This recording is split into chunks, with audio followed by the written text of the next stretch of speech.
socks on in 3, 2, 1. Michael, you know what? I fucking hate when you snore. You know that? Oh, and we sleep together way too much for it to not be a problem. Is it that bad? As in, if I start snoring, can you not fall asleep? Literally. I think it's so bad. And it's like that combined with the fact that you fucking fall asleep in 5 seconds is GG because I'm like an insomniac. Right. Sleeping with you is like GG for me. What if you fell asleep first though? I think I would wake up. From my snoring? From your snoring. That's how bad it is sometimes. Because it shakes the fucking table and the bed. You know, you're like, oh shit. See, you're so different because I was at camp once and someone heard my snoring. Actually, it was Evan who heard my snoring at camp. And his response was not, I fucking hate you snoring. He was like, dude, I'm worried for you because you look like you're suffocating on the bed beside me. And I thought you were going to die midnight. And he was like, you should go doctor. Why aren't you like that? That's the difference between him and me. I'm thinking about myself. Fuck you guys. Speaking about my snoring, there was a time when I was at a Sydney Symphony. Do you remember when we were in high school and we went to like some Sydney Symphony concert? I'm not sure if you remember. It was orchestra, okay? And the reality is I'm not sure if I can appreciate orchestra. And classic me, I fell asleep. And the worst thing is I started snoring. And I snort. I did one of those. It's part of the orchestra. He's just part of the conversation. Yeah. I snored so loud. I did one of those where I went like this. I went, and I heard myself. And I woke up, and so what happened was I snored and I woke up, right? And I was like so embarrassed. I like slide down in my chair, and I'm just like looking sideways. What year was this? Sorry? What year? Do you remember? Do you think I remember? There's my bad. And I'm looking sideways to see if anyone heard me, and the guys next to me are just cracking up. And I'm like, do you remember who was next to you? Was it like Martha and shit? I don't know. So yeah, to be fair, my snore is pretty bad. So we've established that. Yeah. So what's something you hate about me though? And watch him come out with something like, I fucking hate the way you breathe, the way you smile. No. Something I hate or like a habit, man. I don't know, to be honest. Okay, now it's making me feel bad. What is it? Oh, you know what? I got it. But to be honest, I'm a little bit of a culprit of this myself. Your car is fucking rank. Your car fucking rank. So it's ranking in terms of like, because I think there was a period when you did a lot of basketball as well. Oh, you know what I mean? And bouldering. And I had the shoes in the car. And you had more shit in your car than in your house. You know what I mean? And I lived in the car. Yeah, exactly. And it was just like, oh my God, the smell was strong, my guy. The smell was strong. But so you wait 2 + 3 years before you tell me. And I'm bringing girls over into the car being like, yo, welcome to my car. And you're like, it is what it is. Look how that worked for you. You're dating now and I'm single. So clearly, it clearly don't matter. Yeah, that's got to be it. But yeah, because I do cycling now, I have to put my back seats down. And then I have to lay everything in my bumper flat so I can put the bike on top. And it just looks so messy. Like every time I leave it there because it's convenient. Otherwise, I have to put the seats back down. Then I have to put my bike in. I have to put it back. Sieves, yeah. It's just really seats, right? But then every time someone comes in my car, I'm so embarrassed. I'm like, I promise my room is cleaner. Like it looks a lot more organized. Got a lot of dust bunnies in your room. Oh, that's true. I'm a organized person. You are generally organized. Not a clean person. As in, not personally. I just mean like the products.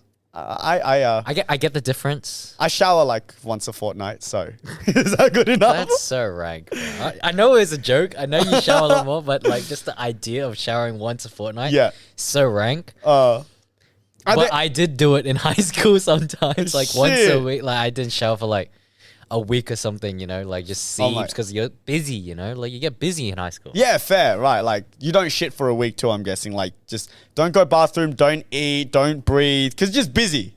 You're just busy. You don't shower, don't brush your teeth. Taking the piss now. All right, whatever, bro. Whatever. Okay, so are there any other kind of like not like pet peeves of people that just really get to you. I feel like I've got so many pet peeves. Dude, actually, I haven't talked about it in a while. Yeah. But it just reminded me. I was talking about this with some people. Yep. And it's like when people try to talk with their mouths full. Oh. You know what I mean? Yeah. My sister does it all the time. I'm fucking like, I just look at her and I'm just like, you are so Have you told her? Do you think I care enough to tell my sister? Come on, man. Like, I don't lady. give a shit about my sister. No. Oh, seriously. She does it. It's like what it is. It's just family. Because like, I don't know with you, because you got an older brother. I don't know how much you talk to her. But if I ever tell my sister something, she doesn't listen. She doesn't listen. It doesn't matter what I'm telling her. She doesn't listen. Really? Yeah, it's just how But it you're is. saying like, yo, dude, like, if you're on a first date and you talk with your mouth open, that's a turn off for the guy. It is And what she it won't is. care. Yo, but I think, what do you think? Do you think she should find someone that accepts that and is like, yeah, that's fine. It's not a turn off. Oh, Or do you think she has to change herself? I just think it's more like a common courtesy at this point. Like less about, if a guy can't accept that it's not just about in the context of dating, but it's just like in general. Well, it's not like talking. It's more like, and it pisses me off because she's like speaking and she's looking at me like, You have no idea what she's like. I'm just like, bitch, there was no context to this. I asked you a question, an open-ended question. Yeah. like, how was work? I'm just like, face palm, just walk away. It is what it is. You know, so it's not like dirty. It's not dirty or anything. Oh, so the pet peeve about it is not that, because I thought you found it as a pet peeve because it was like disgusting because you saw the food. But it was more like you just can't hear what they're saying. Pisses me off. Oh. That's why it's a pet peeve. That's why I call it a pet peeve. Because if I saw someone like chewing with the mouth open, Yeah. it's like less of a pet peeve, more of like a... Right. It's like, Yeah, like... Okay. Yeah, just a little bit of a repulsion, like, Okay. Sure. interesting. Yeah. No, that's fair enough. My pet peeve, and I've mentioned this to you before, is when people go to the bathroom at home and the door's just fucking open. I just don't get it. And I'm not going to call out who's in my house doing it. Not a lot of suspects. I live with my two parents. You can guess. But it's just like, I'm just going about my day, right? Like it literally happened today. I'm waking up, having a great time, feeling good about myself, you know, and just walking through the corridor and the toilet's to the right. And I just look to the right. And it's just like the door's half open, pants are down, and I'm just, oh my God. Pants to the floor. Yeah. And it's just like, I didn't need to see that in my morning routine.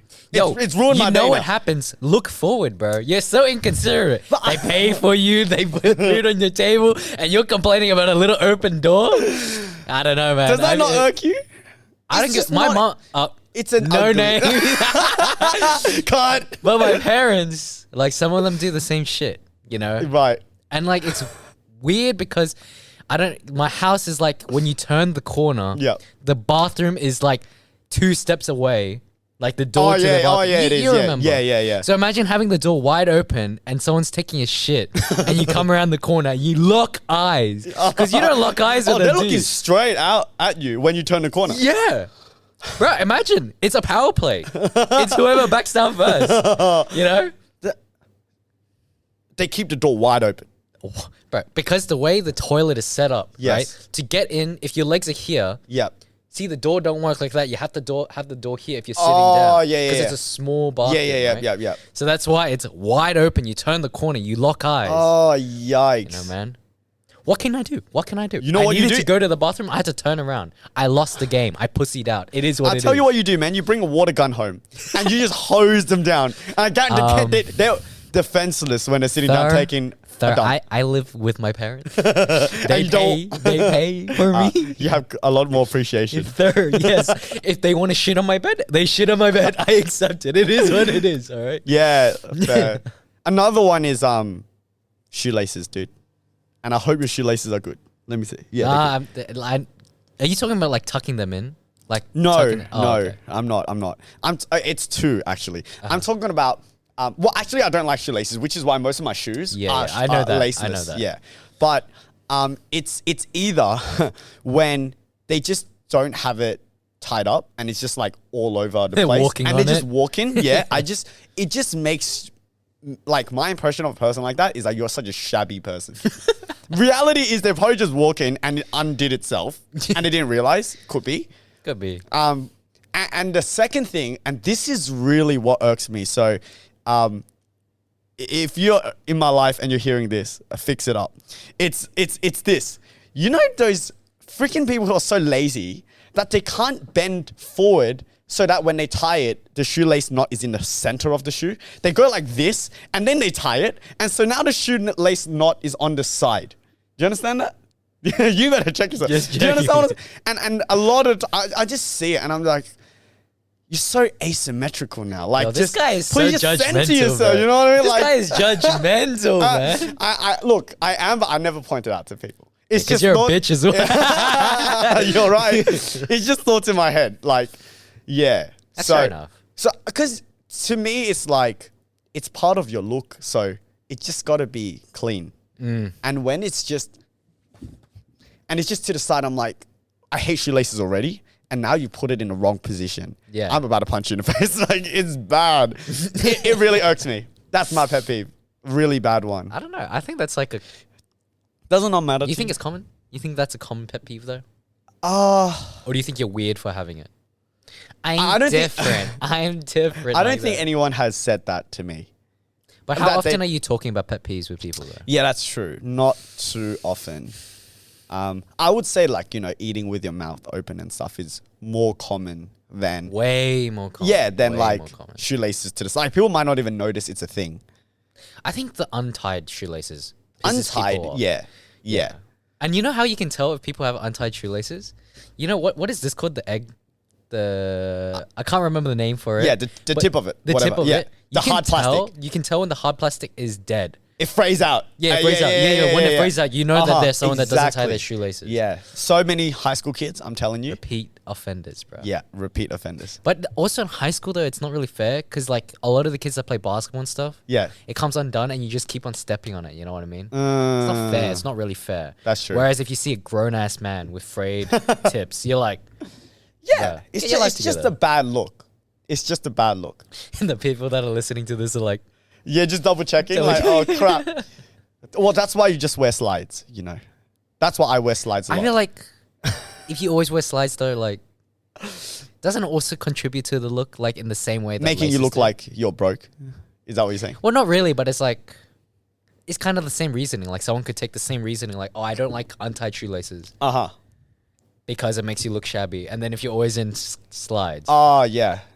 same shit, That isn't it? look, that's true. But that's why you at the end of the day, you do what you want to do. All right. If you don't want to do your shoelaces, don't do your shoelaces. All right. Ain't nobody really care Look at that this much. pussy backtracking. Clearly, people don't care enough because I care a lot about it. As you can see, how passionate I talk about it. But I've never confronted anyone. It is what it so is. yeah.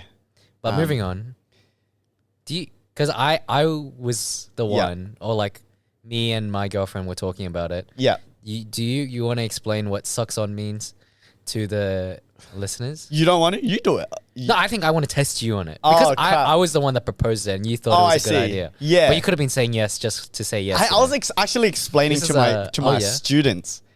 Why? Because they come to class and they see the studio and everything, and I'm like, telling them about why we're doing it. From my understanding, it's effectively another way to say no homo in quotations. It's like when you have two friends like ourselves who are really, really close, more than friends, strong bromance, but obviously like not romantically inclined for each other. And so we describe it as like, socks on. And I think there's like some sort of more sexual interpretation, is there? I don't think it's that fun to explain it though. I think Yeah, like we right. give them the general gist. Okay, they can figure it out They can themselves. figure it out. Like, but I'm am I pretty sure. correct? Kind of. I mean, that's kind of the idea behind it. 'Cause Yeah. we're so close. Uh. We're so close that people could misinterpret us as being gay. Yeah. And it's us making the stance that we're not actually We're gay. not actually. We just have gay sex while having socks on. That is not true. Disclaimer, fake news. You know, listeners, he's embarrassed about me, but that's Yeah. okay. I'm in the closet as well. He's in the closet. It is what it is. Right. Oh my! You're gonna close down my career like this. Your students are listening like.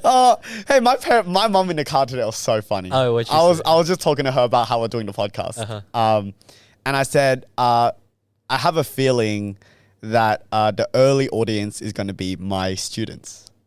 And she's like, are you going to share it with them? Well, they know it's happening and they'll ask. I don't know. We'll see, I'll see. And she's like, I'm not worried. And I was like, I'm worried, Mom, that I'm going to cuss. And we have, you know what I mean? And she was like, from the second sentence. And she was like, I'm not worried about your students.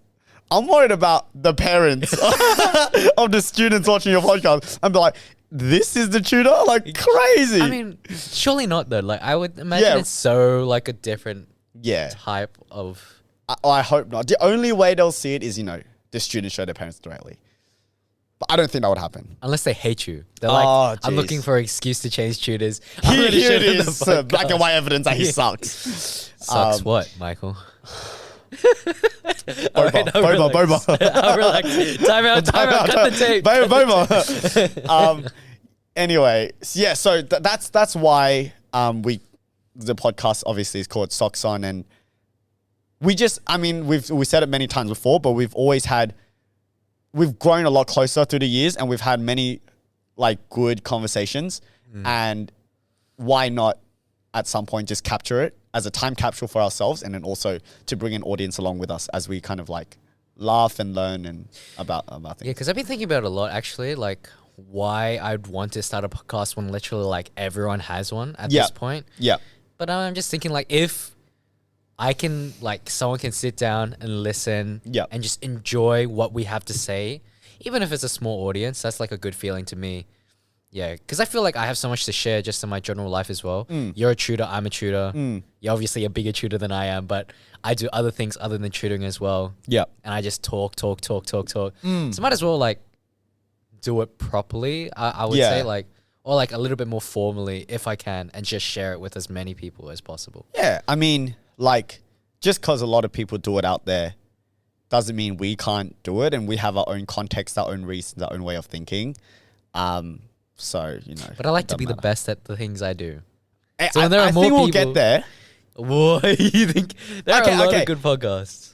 At least, maybe not. I don't know how we even define like the best, but I think we'll be able to make a great podcast, one that we can be proud of, and one that if our own friends somehow come across and discover it, they'll be pleasantly surprised about what we're doing here. You think? Would you share this with your friends? I mean, I never had strong hesitations. I haven't thought too deeply about it. Is there something that says to you, like, I don't want to share it with my friends? I don't know. I've been keeping it on the low a little bit. I'll be honest. Is there a reason for it? Feels like a side chick, like trying to hide this side chick. Why? What's so side chicky about this podcast, huh? I don't know. I don't know what I'm going to reveal a side of yourself that no one knows. Well, my girlfriend's watching. Oh, well. I mean, it's not a problem unless it is a problem. Well, yeah. So why do you feel inclined to have to not share it with them? I think just in case I like misconceived my own entertainment value.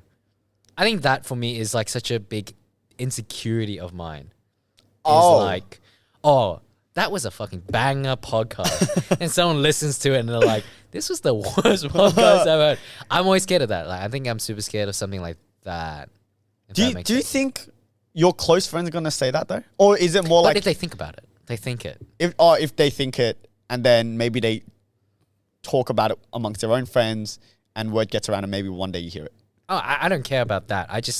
You don't even want someone thinking about it. I want the people that are close. We're talking about close to me. Yeah. Like we share it with Lilong. Yeah. Or something like that. Yeah. And he's like thinking to himself, man, this podcast is shit. I know he's not going to tell me. But that for me, it's only if I'm proud of it already, But that's the thing. It's like, because you said you're scared of misconstruing your own entertainment value. So even if you were part of it, you never know how others will take it. And that's the fear. Yeah. But that's the fear for everything. So I don't think that's valid. And you better shoot a message out with the link for the first podcast to all your friends. That's such a... Yeah. It's going to happen anyway. I think whether you like it or not, as we start posting, friends, family will start knowing about it. They can say what they want. At the end of the day, remember, it's just about us. Yeah, worst comes to worst, I can move to like Canada or something. Yeah, just just leave the country, change your name, nationality, everything. Just say you're like Argentinian or something. I don't think that convincing. No, not convincing. Yeah. You're sorry. I'm single. I'm single. Time out. I'm single. You're in a relationship. That is true. I never thought we'd be here, man. To be honest. What are you talking about? I was in a relo before you were ever in a relo. That is true. That is true. But I always thought we would just be like, amongst our friends, always the ones that were in a relationship. Because that's pretty much been the case. I mean, if you think about it. We don't have that many friends. That's fair. Sad as well. It's just us and Lilo. Sad. Well, and then there's a broader group around that. Group, yeah. Yeah. It's crazy. Do you think you've been in a relationship, how long has it been now? Started dating May 2019. Nearly 3 years. Is that right? 2020, 2021. Oh, yeah. Yeah, nearly 3 years. How many months? That's like literally 3 months away. Yeah. And surely that's like the longest relationship you've had compared to the ones in the past, right? Now? Well, it's the only one that I think was like a proper one, like a mature one. Yeah. The other ones don't really count, I would say. Like more high school-y. What's the difference for you? What's the difference between high school and... Yeah, for you. Communication, expectations, like... I'm sure you know, like... Communication between high schoolers is going to be really different between communication with people with actual responsibilities that don't have 24/7 to hang out with each other and chill, you know? You got stuff to do, they've got uni, you work, like... It just... And being able to have a relationship with that, irrespective that you don't spend 5 days a week together, 6 hours a day, I think is really strong. When you say communication, do you mean like constantly just keeping in touch and checking in and showing that, hey, I've been thinking about you, this is what's been happening on my side, like that communication? Or do you mean communication in like, oh, when I don't feel so great about something, or when there's just this thought that's kind of like starting to kind of like create itself and I'm not really sure where it's going, but I want to communicate it openly. Do you mean that type of communication? Or do you mean like the frequency of just like talking? Because it's important to have that even when you can't see each other. I mean, both are different. Yes. Like both are different from high school to now. Yeah. But I was talking more on the fact that it's really easy to date someone when you see someone 5 days a week. You're forced to sit next to them 5 days a week, 6 hours a day. Like, it's an idea of coexistence versus an actual relationship, right? Yeah. And you see it a lot in high school. Like, they just don't think about why they're with the person. It's just because you're with me 5 days a week. Yep. I don't hate your guts.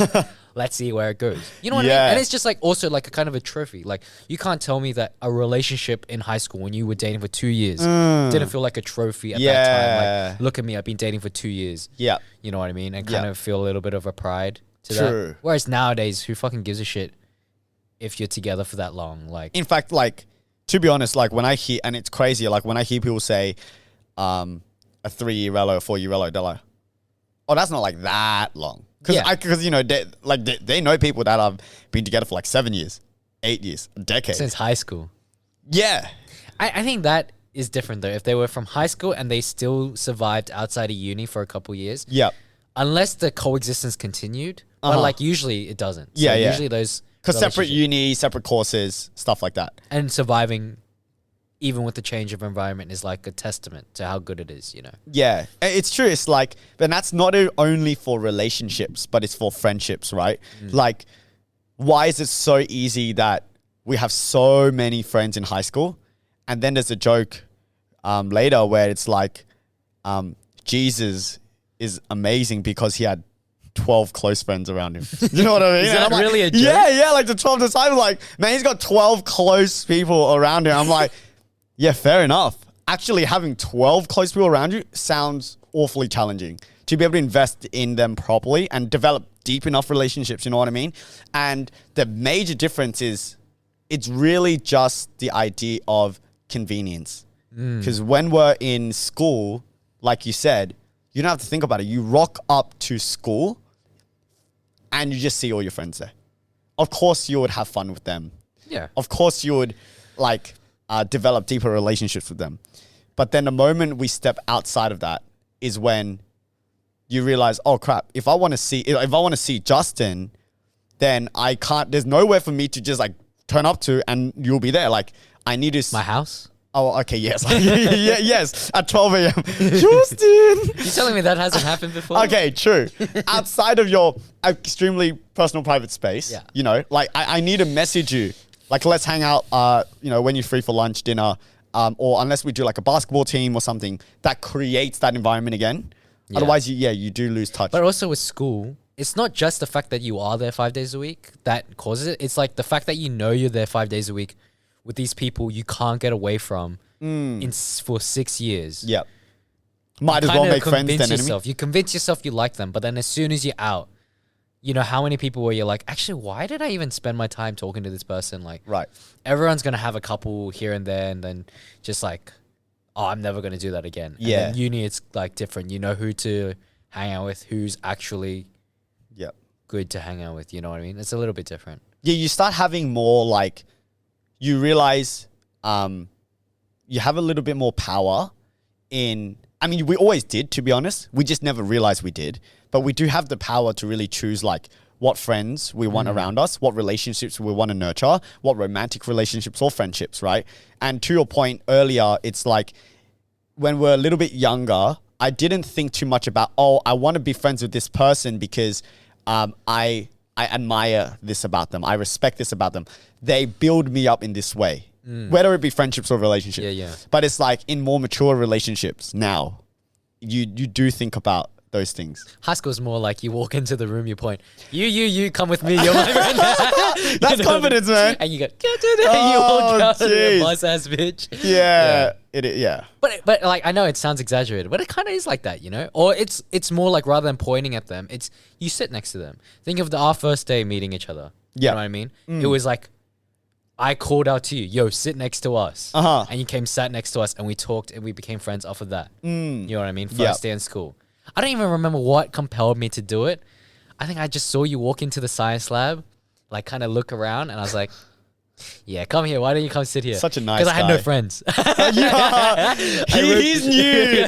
Before he knows why I have no friends, I better, I can fake him out. Rope him in, you know? And how many years later was still talking? Right? Damn it. But surprisingly, like so many people talk shit about high school friends, but those are often the friends you actually hold too high. Yeah. You know, like even though it's like, it's more that your 10th closest friend you don't hold anymore. Yeah. But the top 3 are you're definitely with you most of the time. Unless you had like something happen in high school, you know, or like just drifted. That's true. And, you know, like thinking about, I think we both have slightly unique experiences post high school. A lot of people when they go through university, because that environment again fosters like convenience, and then, you know, societies and courses and things like that, you just meet and parties, you meet so many people. There is like a pool of people that you can potentially build really great friendships with. But in our given context, we kind of like missed a little bit of that and we skipped a little bit of that, at least how I feel. Definitely, because even when we finished the gap year and we went back, like it felt like we were so out of place. Yeah. Because everyone that was in our school, they went to the same uni, doing similar courses. They had the same friend group because they would have talked about it as well. So then now they're still friends. But for us, we were doing exact opposite degrees, different unis, you know, like different timetables. Like, and we really didn't spend that much time at uni doing like things that would have helped us like broaden that side of our lives in terms of the people that we meet. Yeah, I think I was just really stuck up back then. I didn't like the people at the uni. Oh, so you're kind of like, why would I? Yeah, why would I spend time? Yeah, I had other shit I wanted to do, I guess. Whereas when you're fresh, because when you're first in uni, that's like the first time you can party. You just recently turned 18. You know, at HSC, you're partying, right? Yeah. But in our gap year, when we went to Singapore, started partying already. Already met people I really, really liked. Yeah. So going to uni and meeting people I wasn't like keen to spend time with was kind of like jarring a little bit. Yeah. Yeah, it's interesting you talk about like Singapore, because I know when I went on that program, I think because I was at the time still in year 12, I met so many university students that were in, and they're not first, second year, like they're like more mature university students. Yeah. And I got so accustomed to speaking with them and I loved it so much that then when I went into uni and all I saw were LBs and LGs and, you know, the classic like party culture and stuff, I just couldn't relate to it anymore. And I don't know if that's me being stuck up or me being actually worried that I won't fit in anymore. Like, what not? And, you know, the joke of me being a boomer and all that, pretty real. So, yeah, I couldn't assimilate in that aspect. And then I think from that, I was like, yeah, no, never mind. Not quite for me. But if you had gone to uni and you had met people that you were accustomed to meeting, you think you'd still be in uni right now? Or do you think just the fact that uni just didn't feel like it was helping you progress immediately?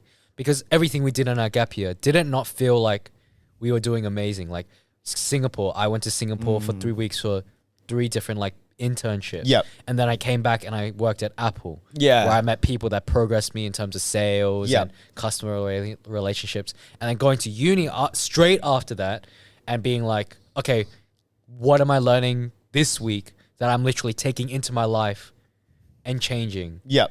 And asking that question. It's a much more of a slow burn. Whereas before, the activities you were talking about, it was like something happens and you see the results immediately. And you can see like tangible, real progress. And then you go to uni, it's like, so what am I doing this assignment for? Like, what has this research I've done for the last 15 hours to write this essay that I don't even know if my professor will read properly? Like, what has that taught me about X course? And then seeing people like just wing it, do just as well and stuff. And I was just like, man, this is so useless. You know, I feel like, it was a little bit of like a futile exercise going to uni. Like, I think definitely every time someone asks me finishing high school, like, should I take a gap year? I say, nah, you really shouldn't. Like, you think it's just hard to go to uni after a gap year experience? Yeah, because think of what happens, right? Either you take the gap year for shits and gigs, and you don't do anything, you know, and you party, have fun, no responsibility. Going from that to uni is difficult as well.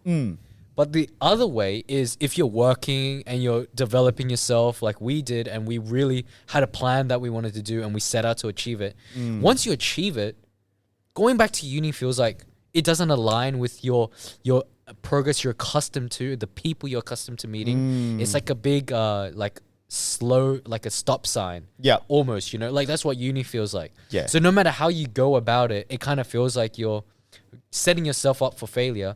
Whereas with uni, the most important thing in uni is actually just getting the degree, getting the paper, and then finding out afterwards what to do. You know what I mean? Like, just I think. But that's pretty much like my narrative. If you think about it, like, did a gap year, went to uni, didn't love it too much, took another gap year because I was so much more excited and passionate about the work that I was doing outside of uni. And that was it. Like that's my whole university career. That's all like she wrote, bro. That's all she wrote. Yeah, that's it. And I was out of there, and I've never looked back since. You know, and by the way, we're not trying to bag out and saying uni sucks. Or this is just our experience of what we felt. But yeah, like the moment I'm out and I'm kind of doing like in work, in business, in education, I have so much more time to do things that I enjoy. Doesn't mean I stop learning. I'm still learning every day. Reading things, watching things. But it's like, I just didn't have to now spend so much time doing all of the coursework. And here's the thing. It's shocking. I came first in accounting in one of the exams. Wow, how much did that help you when you had to do accounting? Shocking, man. Like when I had to do actual accounting for my business, I knew nothing. Seriously, so clueless. And I'm like, so what the heck was all of that about? Like there is literally no pride in knowing I came first in that exam because I couldn't even do like basic accounting. And then the thing is like you realize that actually in the real world, you need to know how to use the accounting software. Yeah. You know what I mean? Part of it is that. I didn't know. I didn't get taught how to use accounting software. I didn't even know which one. I started off using an American one thinking it was simple to use and it's fine. And you realize because it's so different from Australia, it was a terrible idea. Everything's set up differently there. Yeah. But you don't learn that in university. No. But yeah, so that's the situation. Now where are you at now? So you tell us about all you're planning on going back to uni though. Despite all of that being said, maybe? Yeah, maybe. Where's your headspace at around that? I don't know. I'm like, it's kind of in a flux state right now, like where I'm not 100% sure. So I'm like currently thinking about it, but I've just been so busy with it. And I'm thinking of like what my end goal is and what's going to help me get that to the best, like to what I can live with. Because even if uni is the best option, if I can envision myself hating every single waking minute of it to an end goal that I'm not particularly keen for. I'm not sure. It's like something I can do, something that I'm not disqualifying. Because, you know, at the end of the day, work is work. You know, even when you love teaching, work is work. You know, it gets to a point where you taught the same thing so many times. And it's going to be that with anything. So it's just balancing, just trying to find out what works for me, having chats with people around me that their decision impacts, because I think that's really important. Because before, when you're 18, coming out of high school, the only person this is going to affect in the short term is you. You know what I mean? It only affects you. But now that we're 22, 23, we've got other people we need to start worrying about. And like, where do you want to be by the time you're with them? You never want it to be right person, wrong time. Is what I'm scared of. I see. You know, you've met the right person, but you let it slip by because it's never really a wrong time. It's just wrong state of mind. Right. You know, so if you can change that state of mind now and be really happy with the person, like, I think that's okay. Of course, that's not true for everyone, but I just know in my particular circumstances, it kind of rings true right now. Yeah. Having to go through this process, like you still working through like what the future looks like, having to really think about realistic options, what are their respective time horizons, and then how does that affect personally yourself, obviously your partner, your family, your close friends around you. It reminds me, it's like that's just what it is, isn't it? Like so many people ask me, how did you know you wanted to do what you want to do right now? And I'm like, man, I didn't. I straight up didn't. I thought I was going to be doing a cadetship. True. You know what? I thought I was going to be doing a cadetship at EY before they rejected me. Sad. Yeah. I was so ready to be in a sexy suit, nice watch. Every day, 9 to 5. Oh, yeah, 100%. Just feeling great and walking into a corporate office where they give you the gym, you know, the like benefits. Yeah, like the signing bonus, you know. Exactly, you know, and just like living that corporate life. I wear thongs every second. Like I wear slides every second day. I don't remember the last time I put on a suit was like, you know, for like a wedding or something. You know what I mean? So it's just like I'm so far away from where I envisioned myself. So yeah, you just don't know. And the other thing that I was thinking about is no one solves your problems. You know, like I think I had this thought when I was a little bit younger where you kind of like, it would work itself out. Like, surely it would work itself out eventually. Don't worry about it too much. Yeah. And yes, there is merit in like not being overly anxious and worried. But the reality is like, ain't nobody gonna walk into your life and solve all your problems for you. You know, like when I was in year 12 and sometimes if I didn't think about my future enough, it's like, oh, I'll just get the ATAR first or something. Yeah. And then once I get it, I'll figure it out, you know? And then you get there and you're like, okay, this is as hard to figure out as before. It's insane. You think time solves everything. Yeah. But you don't grow up automatically. You don't become a better person automatically. Yeah. You know, you don't wake up evolved and developed, you know. You have to, it's a long, slow burn that you're conscious of. You feel insecure about certain things. You change. You have feedback loops set up around you. You don't have any of those. Things are not going to work themselves out, you know. Yeah. And like, it's scary, but once you accept the fact, then that's the first step to being like, my life is shit. But how do I like fix it up, and what do I have to do, and whose help do I need now? Because if you've done your life correctly, or if you've just been a good person, generally you have support people around you that are just waiting for you to ask. Like, especially parents. You think about parents, like they're just waiting for you to ask. Yeah. And they'll help you through some stuff. Yeah. But if you never ask, then you're closing the door on them, basically. So, Dude, talking about that though, completely sidetracking. What I really like growing up is like the change in dynamic with my parents, because it's really a lot more chill, and I start to see them not as these people that are completely perfect and put together, but I start to see them as like humans who have equal frustrations as I do, equal parts of themselves who was flawed like myself. And it's like the other days, I kid you not, my mum was at Macquarie University and it was an open day. And she comes home and she's all excited and cute. And she's telling me this story about how they were handing out, like, you know, V drinks and all these things. Yeah, and so she's like showing me all the things you're handing out. And then she like goes to her bag and she just takes something out and she just whips it out. what is it? It's a condom. It's yeah, straight up. Like she just whips out a condom as if it's nothing. Son, you're not getting enough pussy. Maybe that's what she's trying to say to me. She whips it out and she's like stone faced.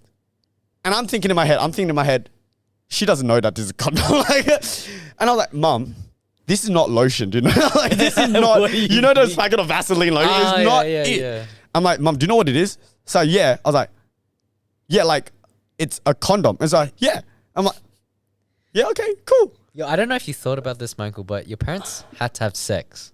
I know. Whoa, what the fuck? Yo, time out. Like, they've had sex. I don't think about it too much. Probably multiple. Yeah, let's not think about that. But Let's not go down it's just that line. crazy. Like I've never talked sex with my parents. Never. You never had to talk. No, never had to talk. It's never been something that they would express opinions or comments or concerns or education about. And just to somehow it just went from like my mum being comfortable enough to just whip out a condom in front of my face while she's telling a humorous story about her day. She knows you fuck. That's what she's saying. She knows you fuck. You know, think about it. Her being comfortable out of nowhere. Yeah. Things don't change out of nowhere, Michael. Yeah. There had to be a catalyst. She knows. I'm sure she. You know what?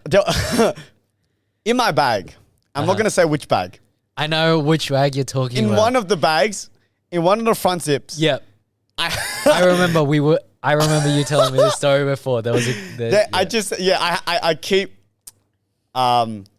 contraceptives in there. Yeah, even before you started having sex. Yeah. You've always just it was we love a prepared boy. He's ready for anything. Organized. I told you, organized. It was just there. Okay. Just in case. Hey, I didn't know if I needed it. I didn't know if my mate needed it, and I'll just, be a supplier or whatever. Yeah, I don't know. You were surrounded by Christian boys. True. You come hearing around condoms. Yeah, right. You never know. You never know. True. Better safe than sorry, you know. Well, I had it there, and one day my dad needed to get something out of my bag. I thought you were gonna. It was in a big zipper, okay. And he was like, "Oh, where's the item?" I was like, "Oh, it's just in the bag over there." Boom, boom. And then I'm just like doing my work, right? Not really thinking too much about it. I turn around, and the zipper at the front open, and I literally it's like in slow motion because I was so shook. He then just takes, and the funniest thing is he just slowly closes it, zips it up, and walks out of the room. And What do you think goes through his mind right there? Surely it's a sense of pride. Nah, fuck that. No. Fuck that. He's just like, my son buying useless shit he's never going to use. Oh, come on. Because you would have been young. Yeah. Like, you would have been in high school. Think about it. Was that high school? I'm sure if he had done it like when you were 19, 20, he's like, yeah. You reckon? He's not fucking weird. But if you're in high school, do you think Like, if you found a condom in your, like, 16, 17-year-old son's bag. Yeah. You think you're going to feel proud? I mean, they're educated. They know how to play it safe. I would be scared if they did the thing where they pinned up their condoms on the wall. You know what I mean? Where there's like a corkboard and it's like, son, I left your car. Have safe sex. And it's literally a pin through the condom. Just because they have a condom doesn't mean they're educated on how to use it. They could wear it like a helmet. You know what's really frustrating in school? When they teach you how to put it on and they use a large size 150-gram banana from Woolies. Hey, it's all right, Michael. 2 inches with personality is big. I got you. Don't worry. 6, too big. It hurts. I know. It hurts. 2 with a good personality. You know. 2 with good personality is the way to go. Oh my. Anyway, yeah. But I thought that was, I mean, the tangent aside, growing up and talking to parents differently, seeing them a little bit differently, it's just nice. It's just nice for me. Being able to be funny, I think, is what's nice. When your parents actually laugh now because what you said was funny, rather than they laughing to not make you feel bad. That's a good time when you notice it. You're like, holy shit, I have not been funny this whole time. Because they laugh completely differently. You know, like they ha ha ha ha. And now they're like cackling. Like a good old cackle. That's how you know. That's a big difference. And I think that's when you know you're kind of getting there, kind of getting somewhere. Yeah, that's true. Like even today when I was driving, because you know the trains. Do you know the train situation right now? Kind of. I don't know what's really like the story behind it. All I know is the result of it, which is that all the trains are cancelled. Do you even take trains? No, my mum does to work. Yeah.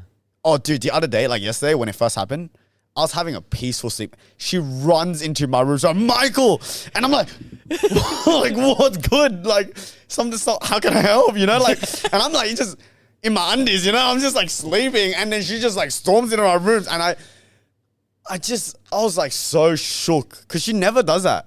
And whenever my mum is so worried like that, something's going on. Yeah, I get scared. Thankfully, it wasn't something too crazy. And it's like, oh, you need to drive me to work, you know? and so I was like, oh, yeah, that's chill. And so as I'm driving her to work, she's such a backseat. She's not even backseat. She's just such a front seat driver, but backseat driver. She doesn't have a license. I know. Can you imagine the audacity she has to tell me about driving and she's licenseless? Crazy.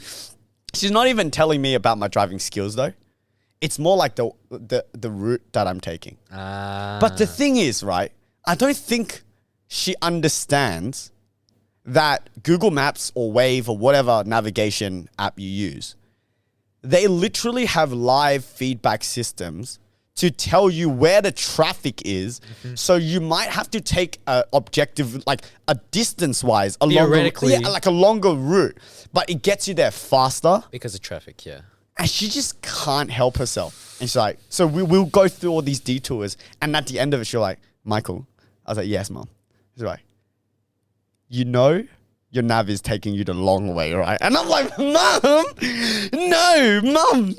Like, please, you got to understand that that's not technology. You just got to cop it. And I was just like screaming at her face, but in a funny way. And I'm like, you just can't help yourself, can you? You've got to comment about it, eh?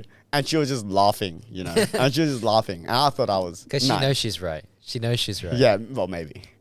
I can't attest for sure. I just trust my navigation apps wherever they tell me to go. If they say left, I ain't turning right. No matter, even you gun to the head, I'm turning left. No, but you know what's fucked? When the nav doesn't tell you which way, in the city, you go driving in the city, it's the 6-lane ones, and it's like, doesn't tell you which lane to go, you're just driving straight. It's like, oh yeah, by the way, you stupid bitch, 200 meters ago, you were supposed to turn You missed the exit. Yeah. And you're like, thanks Siri, you fucking dumbo. Yeah, city driving is a whole new ball game. But it is what it is. I've had so many times, I was once, my friend was pretty pissed off. We went haircut together. Okay. Don't ask, okay? We did. No, I know who. I think I know who. Yeah. And we then went for dinner. Uh-huh. So we have the same starting point. and the same endpoint. Okay. And I was 15 minutes late because I was so confused. And the thing about the city is when you take one wrong turn, it's a massive loop to the same place. It's like 10 minutes. Yeah. Like, adds 10 minutes every time. Exactly. And I just remember walking to that restaurant. I'm just, apologizing, obviously. I was just so embarrassed because it was like, how the hell do we start at the same place? Leave at the same time. Our cars left the place in the same direction and yet somehow ended 15 Should have just followed him. Why didn't you follow him? Were you up front? I was. Okay. I think I was. But honestly, I should have just followed fake him. friend. You know what he should have done? He should have just followed you being 15 minutes late together. Of course. Exactly. So I should have been pissed at him. Yeah, you should have been. Why weren't you 15? Gaslight him. Gaslight. Why weren't you 15 minutes late, man? How dare you give me that face right now sitting in a restaurant comfortably when I was anxious in the car? I had the cold sweats trying to make it here and you're not there with me. Jesus Christ. But yeah. Going back to parents. I think because you talked about your relationship, my relationship's like not as good. And it always hasn't been. Always has been quite challenging. A little bit bumpy. But it is what it is, like a lot of people do. But I think that was like a big source of like anxiety and like stress and plus, yeah, it's just like, because if you think about it, like your parents are the people you want to be the most proud of you. At the end of the day, it doesn't matter what anyone else says, right? Yeah. When you're really young, you want your parents to be the ones that are like, no, you are a good person. Yep. And sometimes when you don't get that, it kind of messes with your like how you perceive yourself. And I think that's like a big thing with parents. Do you think that growing up was like they just had too high expectations, or they didn't know how to communicate verbally that they were proud, or that you were genuinely just a crap kid? I don't know. And they had nothing to be proud of. I think that's not the thing though, because like I think it's more the communication part. Yeah, yeah. Because like if I'm looking objectively at how I was like ranked, I was pretty good. Yeah, okay. In all the metrics, I was pretty good. Okay. First in swimming, first in studies at the time. Always listened, did what they wanted to do. Said what they wanted me to say, but then I just never got like, yes, that is like good. And then that made me like work harder for it until like I burned out. It's like, yeah, it's interesting. Like I just look back at how like my childhood was and like how I perceive it. Cause sometimes you perceive things like negatively when it wasn't that bad. So I'm not like, sometimes I'm not even sure that my childhood is that bad. Right. Like sometimes I second guess myself. But then there are some moments that I think back to that I was like, actually that's toxic. That's toxic and fucked up. So it's hard. It's like a bit of a balancing thing because I definitely didn't have it the worst. Yeah. You know what I mean? Yeah. But like I always tell you, like you can never say I'm not the worst, therefore I can't complain. Yeah. Because I hate when that happens because like no matter what happens to you in life, it's gonna feel like it's the end of the world. Like your context is your context. Yeah. Your struggles are real. Yeah. And as long as you understand that when you're talking with other people, it might be inconsiderate for you to be like, oh, my parents fed me too much. And then the person who literally doesn't have any food at all. Yeah. But you both have to understand, to me, it might have felt like having too much to eat. Not saying that is what happened, but in that circumstance, it was torture to me. Yeah. It was torture to me. Although it might seem like, how dare you in your blessing be complaining about it? Like for you, it could be like, man, because they kept feeding me and genuinely I needed to finish all my food, or they would like get angry at me. And now I'm obese and I get bullied at school. Okay. Like, we don't have to go obese. I'm like, a bit thick. I'm a good size. I'm a bit thick. Big bone. Big bone. But they could have their own struggles and that could lead to like eating disorders. Where they go the other side of the spectrum. It's like, now I'm going to count every calorie when I now have my freedom and my parents are no longer shoving food in my mouth because I'm so scared of it. Yeah, I mean, like that's just an extreme example, I guess, just to show it's valid in whatever context, whatever you feel, it's real. Yeah, as long as you're understanding with each other, like you're not thinking your problems are the only problems people need to care about. Yeah. It's like, even if you think it's going really bad and you're ranting to a friend, Yep. like I low-key think you need to also occasionally catch up on them. Because, like some people listen to people ranting and like, oh, I can't really talk about my problems.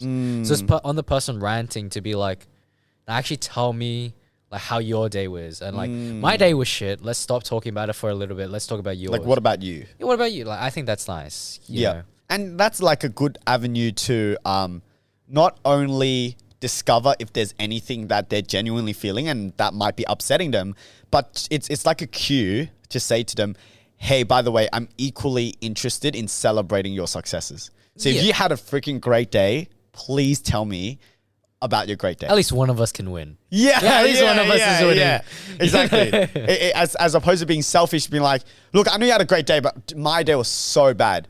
Yeah. Please listen to my issues. I think that's a big part of maturing, is realizing that like your friends' successes are your successes in a way, Like, it brings you up. Like, it brings you up when your friends are doing good. Yes. And when you're doing bad, you suffer together, you win together. Yeah, that's it. And that's part of what having friends is so good, is, appreciating that, I think.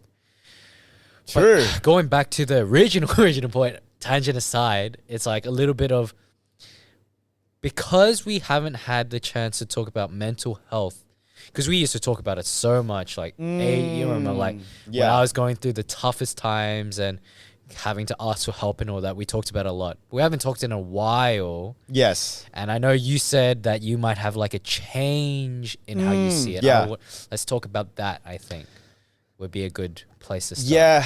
I think, like, ultimately, I would never say I went through kind of like mental health issues, at least not clinically diagnosed or anything.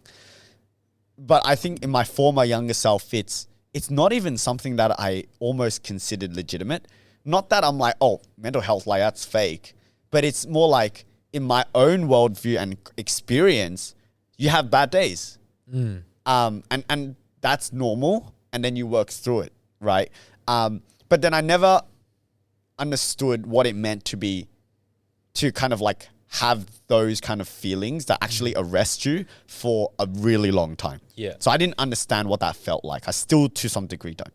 But what I can appreciate more is that it is real. But more importantly, it's like now, when I think about my own joy, it's not just looking at what I'm doing to the day-to-day, but it's like, well, how am I feeling these days? Do you know what I mean? And I'm a little bit more in tune with how I feel. Whereas before it was more just like, you think about, what am I doing today? What am I doing tomorrow? What am I excited about? And all of that is still relevant, but you could be doing the funnest things around the best people, but for some reason you could still be not feeling it. You can. Yeah. You can, and you don't want to, you just don't want to hang out with them.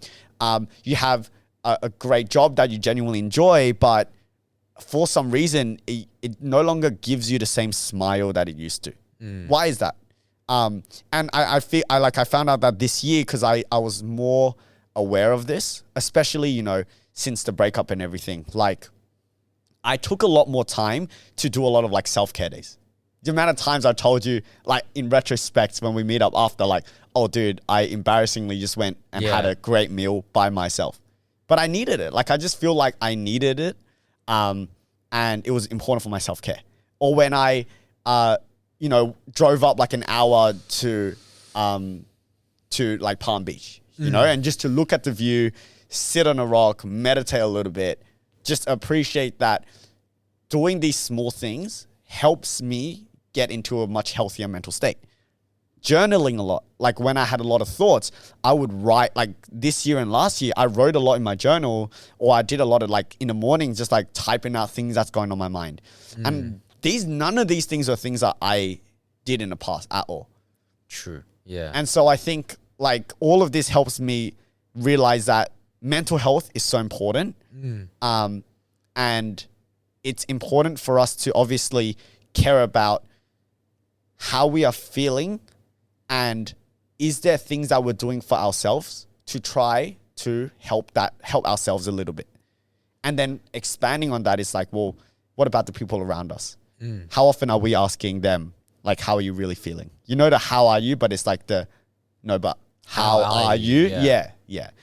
So that's kind of like, what I've been kind of going through, thinking a little bit more about, and just being more sensitive to it for myself, and then also as an extension for the people around me. It's interesting because I actually think of mental health like so differently to you. Like I can definitely see where you're coming from. Yeah. And it's like, I think the biggest issue for me is like my mental health manifests itself in kind of like two contrasting personas. Like one, the person that's like you, who's more like you is like, oh, like, you know, let's just do small things that just bring up your day. Small things, look for small wins. You know, and then the other side that is very self-destructive. And I think that's a very key thing in mental health that we talk about now. Like, because of course there's so much aspects of mental health we're not touching right now, as in like legitimate mental illnesses. We're talking about specifically like headspace and clear headspace, and also like depression, anxiety. There's also like the self-destructive part of myself that kind of clashes with me that I've been battling with a lot, I think. So it's kind of like, yes, one, you want to do small things, but when those self-destructive feelings manifest, you don't even want to do those small things. Instead, you want to do small things that take you away from your base value. So if you think about maybe driving to Palm Beach for an hour, that's a small win. Yes. But instead, you wake up, but you actually want to like just get blackout drunk. Right. You just have that urge to get blackout drunk. And it's really hard to identify, especially for like 18, like I would say teens. You can't identify why you feel like that or what is the trigger or any of that. And that's why it's really hard to diagnose yourself or even see where the issues are. And that's when you need professionals to come in and help you. But I think it's just so interesting that like, yeah, I just also see the fact that there are so many self-destructive tendencies that do manifest without your control sometimes. Or maybe not without your control, but you are wired or geared in a way where your reaction to certain things manifests itself in that, you know? And of course, it's like a little bit of a balancing act. And I know we've always had a little bit of tension in this where it's like, oh, you are depressed, but you should work on getting out of it. There are some days that just feel impossible to get out of. You know? And it's just like, it's just it's no longer my naive thought of you're just mentally weak, dude. Like, just build up the muscle of willpower. And be grateful for all the things you have and just be happy. It's like, dude, like that is not it. Because actually, I think in a term that would make more sense for our context is like, you know how we were talking about free will and whether you have free will, and we're saying, no, you actually don't have free will. Just to summarize that argument, you don't have free will because of the experiences you've had actually indicate like tendencies. It's the same with kind of mental health, you know, like you have a certain tendency that you don't really have control of any longer because it's just spiraled out of control. So that's why for me, I'm scared to have a kid now because I know if I fuck up, that's going to fuck them up for so long and so hard that it's so hard to get out of by themselves. And it's so scary to ask for help at this point in time because it's a unique experience. And with unique experiences, you feel alone. But yeah, it's really hard to find someone that really understands you. As a friend and a bro, like, how do I serve you in that way? Like, how do I help you knowing that you have days where you have that mental strength to actually, or not even mental strength, you suddenly have an inclination to want to desire wins, and other days where the thoughts are just like self-destructive. Self-destructive. It's difficult because for me, it's internal. Like, it's all internal. I don't want to see anyone when I'm self-destructive. You know, I want to push people away because I don't want them to see this side of me. That's very embarrassing. Because like I said, my mental health is two personas. One who is very proud and overachiever, ready to do everything. And one who is a little bit of self-destructive, a little bit of a nihilist who doesn't want to live anymore. You know, and when that manifests, one persona looks at the other and says, you are an embarrassment. So I don't want other people to see that side of me. So I think, I've started to realize nowadays, actually, what I approach people with is one persona of me. That's really strong. And I only ever show them that one side. But I have that second side, and I have that clashing or that momentary lapse is like often groundbreaking for me, or like almost goes from 100 to 0 so quick, where I want to like it just snowballs out of control because of the clashing. So it's like, as a bro, there's not much you can do. I think hypothetically, if I notice for whatever reason, you're going through it, I go, screw it, and I know you're home, for example. I just drive to your house, but you just said, like, in that state, you don't want to show it to anyone, you don't want to see anyone. Hypothetically, if I did that and I knocked on your door, I said, come out, mate. Would you get pissed? I think it depends on how bad the mood is. You know, sometimes I don't want to leave bed. Yeah. I want to just lie in bed. And whoever tries to drag me out, I'm going to be pissed at. It's just like, dude, just like piss off. Yeah, but at the same time, like, mental health is weird in the fact that when you have a small win, it flips.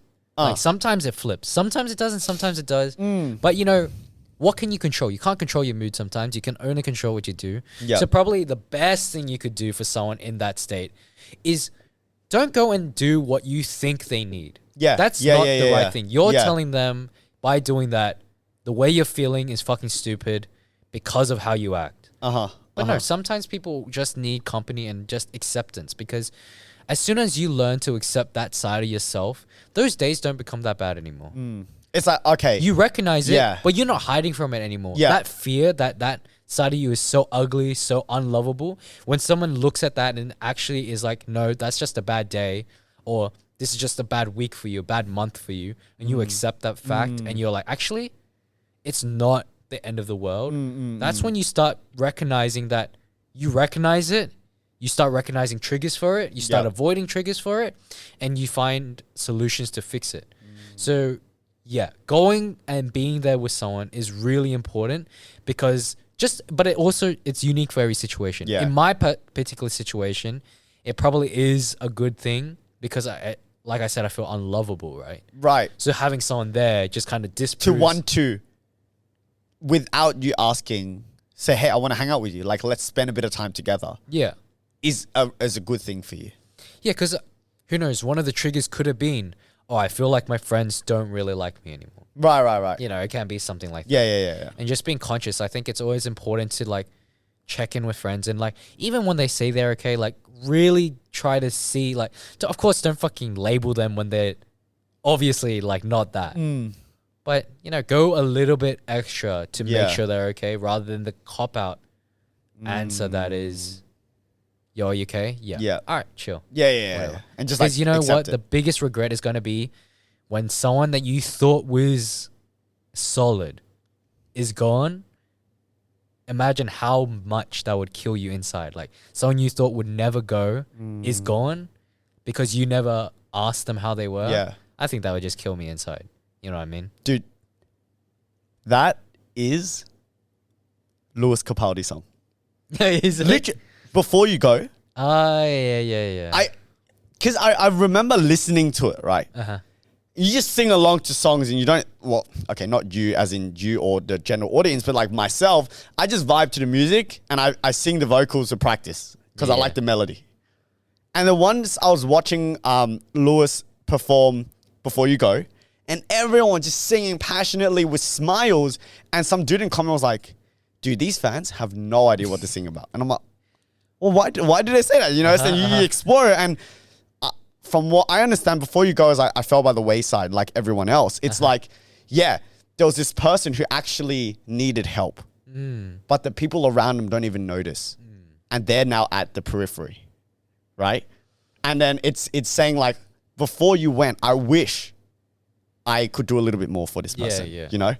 And so that is captured in that song. So I guess so. When I listen to our song, I remember. Remember to send a message. Huh? Remember to send a message to someone. Yes. Yeah. That's it. I think that is going to have to conclude it. Yes. That would be the end of our first podcast.